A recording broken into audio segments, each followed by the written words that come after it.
Урматтуу мекендештер, кадырлуу мусулман бир туугандар, баарыңыздарга жараткан Алла Тааланын тынчтыгы, саламы, мээрими, ырайымы жана берекеси болсун.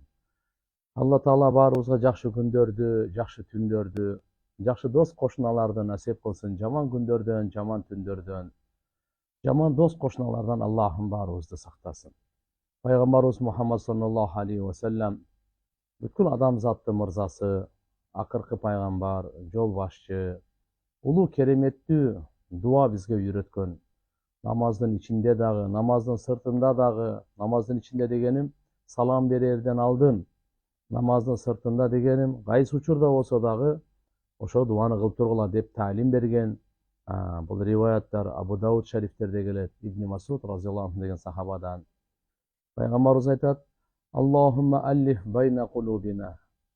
О жараткан Алла биздин жүрөктөрүбүздү бир кылгын деп. Мынакей. Жүрөктү жараткан Алла Таала жүрөктөрдү бир кылат. Жүрөктөр бириксе ынтымак болот экен, жүрөктөр бириксе бактылуулук болот экен, жүрөктөр бириксе жакшылыктар болот экен, ийгиликтер ишке ашат экен туугандар. Ошон үчүн пайгамбар саллаллаху алейхи ва саллям жараткан Алла Таала жүрөктү жаратуучудан, жүрөктүн ээси, жүрөктү буруучу улуу Алла Таала, жүрөктү өзгөртүүчү дагы, токтотуучу дагы, иштетүүчү дагы Алла Таала өзү. Ошол жоктон бир бар кылган жүрөктү берген баарыбызга.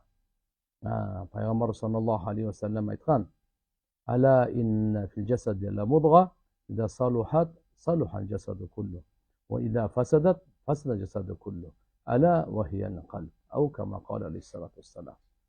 Денеде бир муштумда эт бар. Эгерде бул оңолсо, баардык дене мүчөлөр оңолот деген. Эгерде бул бузулса, баардык дене мүчөлөр бузулат деген. Кунт коюп кыла ал жүрөк дейт да. Бул дегени, эгерде жүрөк бузулса, адамдын көз карашы, ниети, аң сезими, уккан сөзү, сүйлөгөнү, баардык нерсе бузула баштайт экен да. Bunun alkımı dağı, жүрүш турушу дагы, кыял жоругу дагы, пейли дагы, басканы дагы, кармаганы дагы, кол койгону дагы, жегени дагы, ичкени дагы, баардык денеден чыккан адам бузулат экен да. Денеден чыккан амалдардын баардык ушу мүчөлөрдөн туура эмес амалдар чыгат дейт. Эгерде жүрөк оңоло турган болсо, анда сүйлөгөн тили да оңолот экен. Көз карашы да оңолот экен, уккан сөз да оңолот экен, ой жүргүзүүсү оңолот экен, ниети оңолот экен. Ишеним оңолот экен анда. Анда бул алкымы да оңолот экен. Колунун иштегени да оңолот экен. Кол коюу болобу? Же болбосо колу менен канча деген иштерди кылат. Буту менен кайсы жакана баспайт, баардыгы оңолот экен да. Ошон үчүн пайгамбар саллаллаху алейхи ва саллям айтып атат: "Я Алла, жүрөктөрүбүздү бир кылгын." Ошон үчүн биринчи тилегибиз түндөсү дагы, күндүзү дагы Аллахумма аллиф байна кулубина. Я Алла, биздин жүрөктөрүбүздү бир кылгын. Ва аслих дата байнина. Биздин өз ара мамилебизди оңдогун. Алла Тааладан сурайлы. Я Алла, өз ара мамилебизди оңдоп берген бизге. Ата эне менен бала чаканын ортосундагы мамиле, аялы менен күйөөсүнүн ортосундагы мамиле, бир тууган менен бир туугандын ортосундагы мамиле, кошуна менен кошунанын ортосундагы мамиле, соодагерлердин ортосунда, саясатчылардын ортосунда, шериктештердин ортосунда, падыша менен элдин ортосунда, эл менен падышанын ортосунда, байлар менен кембагалдардын ортосунда, кембагалдар менен байлардын ортосунда мамилелер, өз ара мамилелерибиз оңолуусун жараткан Алла Тааладан тилейли, Алладан сурайлы. Канча көп сурасак, ошого биздин каныбыз, оюбуз, пикирибиз, камыбыз, аракетибиз ошого жараша кетет экен дагы. Жүрөктөрдү дагы мына бириктирүүнү биринчи сурап атат. Андан кийин өз ара мамилелерибиз оңолуусун сурап атат. Ва аслих лана. Анда эмне деди? Аллиф байна кулубина ва аслих дата байнина вахдина субулас салам. Бизге тынчтыктын жолуна жолдогун. Я Алла, ошол тынчтыктын жолдоруна жолдогун дегени жөнөкөй сөз эмес.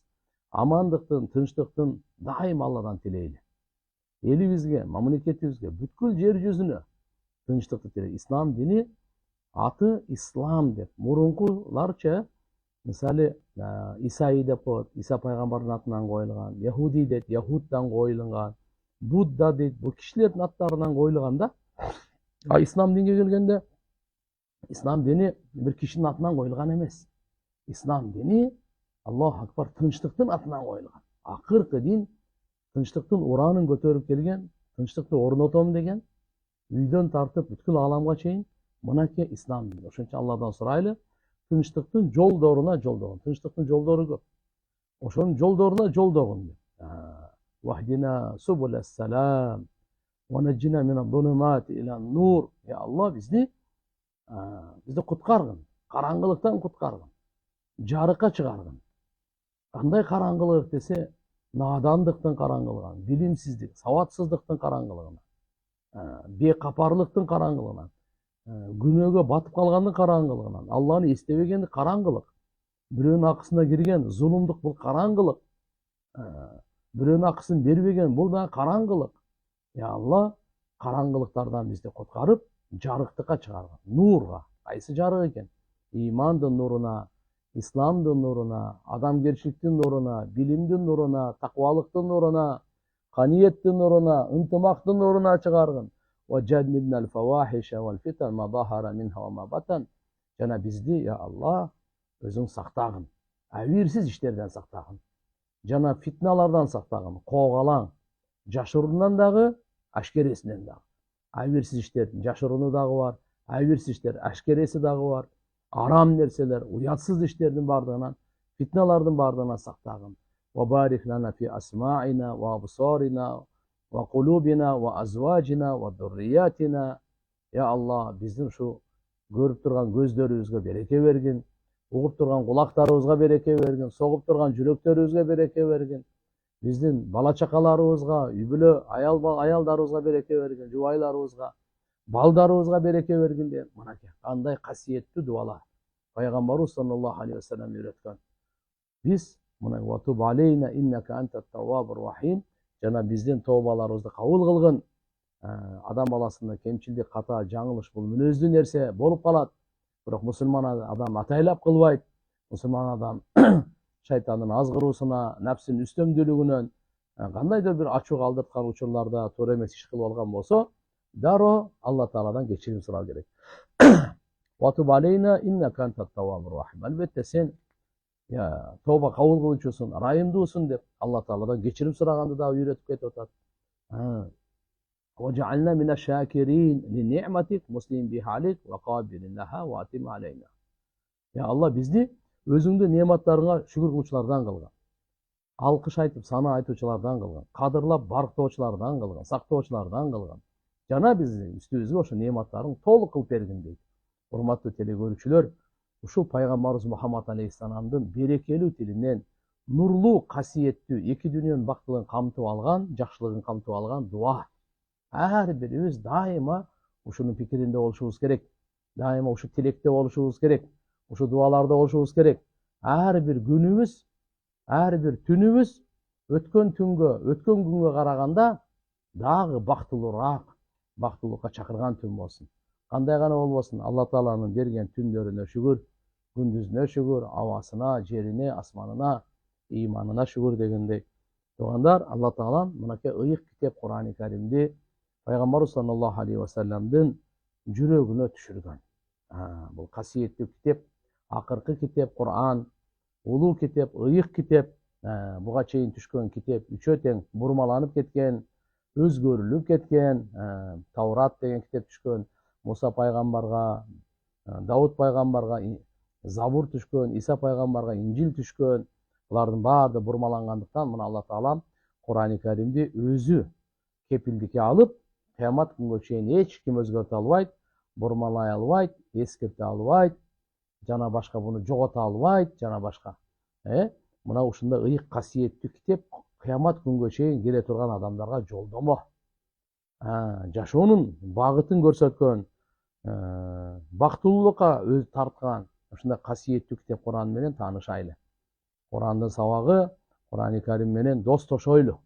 Кур'ан менен байланышайлы, буга жакындайлы. Биздин жашообузду нурлайлы.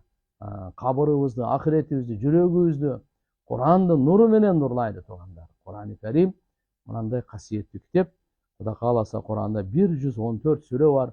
ар учурларда Кудайга шүгүр Фатиха сүрөсүн, андан кийин Хужурат сүрөлөрүндө сабактарды кылганбыз. Кудайга шүгүр мына Инсан сүрөсүн. Бүгүн Кудай кааласа сиздер менен Суратул Каф, бул Суратул Каф, Каф сүрөсүн иншалла баштамакчыбыз. Бисмиллахир-рахманир-рахим. Бул кереметтүү сүрө өзүнө ыймандын эң негизги бутактарын камтып алат. Жана бекем далилдер менен ушунун баардыгын баяндап берет да. Эң биринчиден бул жерде таухид жана зикру таухид ва испату вujudillahи таала. Алла Тааланын бар экени, жаратуучу, жалгыз экенин ушуга бекем далилдер менен алып келинет да. Вал Кур'анил Маджид дейт. Каф вал Кур'анил Маджид. Каф деген тамга менен башталып айтылып атат. Улуу Кур'анга ант депчи. Жана ушул эле Алла Тааланын сыпаттарын дагы бекемдейт. Алла Таала баардык айыптан таза экендигин дагы. Анткени бул Кур'ан улуу китеп, лейса мин каламил башар, адам баласынын сөзү эмес бул. Периштелердин же пайгамбарлардын, жиндердин, инсандардын сөзү эмес бул. Бул жаратуучу Алла Тааланын сөзү бул. Алла Тааланын каламы бул. Алла Субхана ва Таала пайгамбары жана элчиси, адамзаттын мырзасы Мухаммад саллаллаху алейхи ва салламга түшүргөн. Ушуну камтып алат бул сүрө. Кудай кааласа бул жолун айтып беребиз. Экинчиси периштелерге ыйман келтирүү. إذ يتلقى المتلقيان عن اليمين والشمال قاعد дейт. Периштелер булар нурлуу, нурдан жаралган, инсан топурактан жаралган, жиндер, шайтандар оттон жаралган. Ал эми периштелер нурдан жаралгандыктан буларда Алла Субханаху ва Таала жалгыз ибадат гана кылат экен да. Периштелер канаттуу болот экен. Көзүбүзгө көрүнбөсө дагы биз менен чогуу экен. 10 периште дайыма жүрөт. Булар кезек-кезеги менен багымдат менен асырда алмашып турат. Ошонун экөөсү керамин катибин деп коет. Булар болсо баардыгы ошол жакшы жаман амалдар жазып турат. Оң жак сол жагындагы ошол периштелерге мынакей көзүбүзгө көрүнбөсө дагы адам баласынын жанын чыгарганда периштелер келип чыгарып кетет. Кабырда болсо баардык периштелер суракка алат. Кабырдан тургандан кийин да периштелер айдап барат макшар майданга. Кыскасы айтканда мына. Андан кийин пайгамбарлардын дагы зикри айтылат. Каддабат qablahum qawmu Nuh ва асхабур рас деп мынакей. Нух пайгамбардын коому жалганга чыгарды. Пайгамбарларды жалганга чыгарат эле.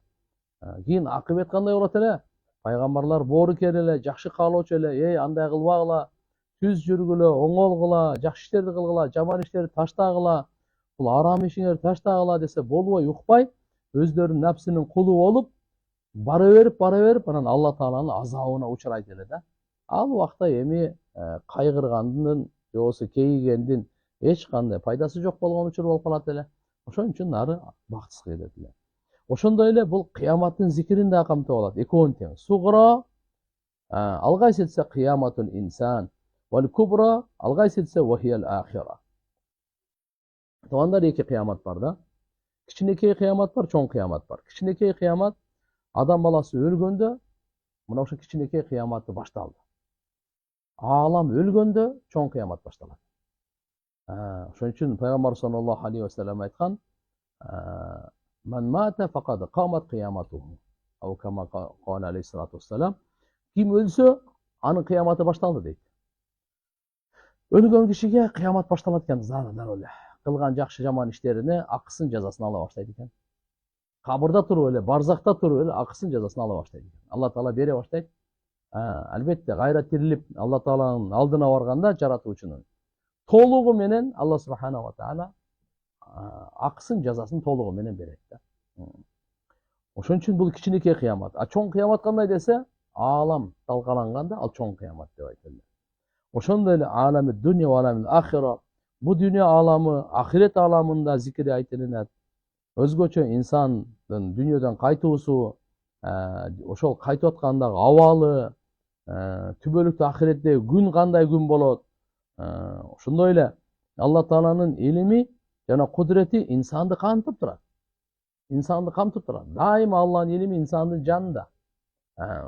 Алла Субхана Алла Субхана ва Таала инсан менен бирге. Айнама кунтум, кайерде гана болболо, Алла Таала силер менен бирге дейт. Алла илими менен бардыгын билип турат. Өзүнүн кудурети менен бирге болуп турат. Жада калса инсандын жүрөгүндөгү жашыруун азгырыктардан бери Алла Таала билип турат. Ошондой эле бул сүрөдө бейиш ээлерин, дозок ээлеринин абалдары да айтылынат. Бейиш ээлерин, алар болсо аларга бейишке киргенде периштелерди күтүп алуусу, аларды кош келдиңиз деп айтуусу, Алла Тааланын аларга саламы, аларга куш кабарлары, аларга кайрылуулары, аларга бере турган белектер, сооптор, ушулар да айтылат ушул сүрөдө. Ошол эле кезде дозокулар дозокко киргенде аларды дозокко кантип айдап барат, кантип ыргытылат дозокко, бул жөнүндө дагы айтылынат. Ошондо Алла субханаху ва тааlanын кудурети бул аала инсанды дагы, асман жерди жана жер асмандын ортосундагы бардык нерсени Алла Таала эч кандай бир чарчабастан, тажабастан, кыйналбастан бардыгын жаратып, көзөмөлдөп, карап, контролдоп турганын бардыгын ушул боюнча дагы айтылынат. Кийин Алла субханаху ва таала кыяматтын абалдарын, хашар, нашар ушулардын бардыгын айтып кетет. Пайгамбарыбыз саллаллаху алейхи ва саллям бул Каф сүрөсүнчү эл топтолгон жерлерде окуйт эле, айт курбан айтта дагы, ороза айтта да окуп турчу, багымдат намазда окуйт эле дейт. Ошон үчүн якра биха фил мажами ва фил айдайн ва салатил фажр дейт. Мына багымдат намазда да ошону окуп турат эле. Адам баласы Куран окуп турса, ушул нерселерди эстеп, ушундай абалдарды адамдын буга чейинки дүйнөнү, азыркы учурду, ахиретти эстетип турат да Куранчы. Адамдын жүрөгүн тазартып турат, аң сезимин оңдоп турат, шайтандын азгыруусунан инсанды коргоп турат да Куранчы. Ошон үчүн мынакей мына Каф сүрөсүндө өзгөчө маани беришибиз керек.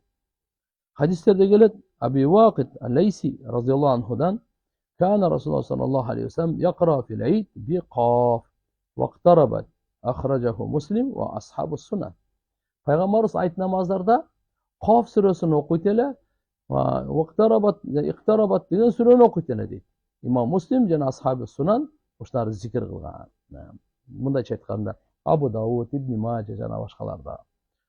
Умми Хишам бинт Харис разияллаху анха айтат, ма ахасту Каф вал Куранил Маджид илля мин фи Расулиллах саллаллаху алейхи ва саллям кана якра биха кулла йауми джум'атин алал минбар ида хатабан нас, ахраджаху Муслим ва Ахмад ва гайрухума. Энебиз айтат, Умму Хашим бинт Харис, мен пайгамбарыбыз саллаллаху алейхи ва салламдын өзүнүн берекелүү тилинен чыккан сөзүнөн үйрөнгөнмүн дейт ошо Каф вал Куранил Маджид деген сүрөнүчү. Жана айтат, энебиз айтат, пайгамбарыбыз жума күн сайын окуйт эле минбарда, ошо Каф сүрөнү окуйт эле, адамдарга хутба кылып жаткан учурунда, адамдарга кайрылуу жасап атканда.